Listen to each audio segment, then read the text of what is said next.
Quand Ève avale, Adam, lui, a mal. Hope you like fish.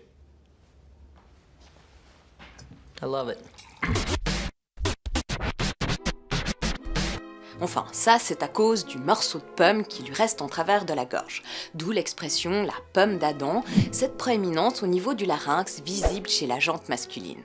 Et pourtant, si cette expression tire bel et bien son origine de la Genèse, dans la Bible il n'est pas question d'étouffement et encore moins de pommes.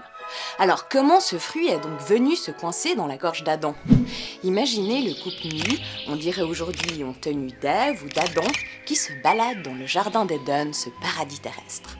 Ils arrivent au pied de l'arbre dont il ne faut surtout pas manger les fruits, l'arbre qui donne la connaissance du bien et du mal, et là, bam! Ève succombe à la tentation, s'empare du fruit défendu et croque la pomme. Et sans attendre, elle en offre à son conjoint qui, selon la légende, aurait eu de la peine à faire passer la pilule.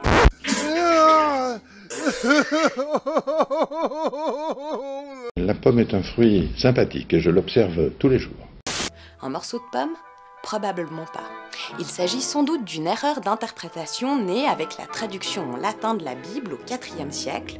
En latin, le mal, comme dans l'arbre de la connaissance du bien et du mal, est traduit par mali, un mot polysémique qui signifie également pomme, d'où la confusion. Un quiproquo encore renforcé par le Nouveau Testament où le fruit défendu est qualifié de pomum, un terme générique pour les fruits à pépins, mais qui se rapproche beaucoup du mot pomme. Tout laisse pourtant penser qu'il pourrait toutefois s'agir d'un autre fruit, en l'occurrence d'une figue. Car dans la Bible, après avoir goûté à l'arbre interdit, Adam et Ève prennent conscience qu'ils sont nus et ils se font des pagnes en feuilles de figuier. Excuse-moi, mais il faut que je sois droite au but. C'est interdit le droit pareil. Bref, le fruit défendu serait une figue, et donc la proéminence laryngée des hommes devrait alors s'appeler la figue d'Adam. Ouch! What do you think you're doing?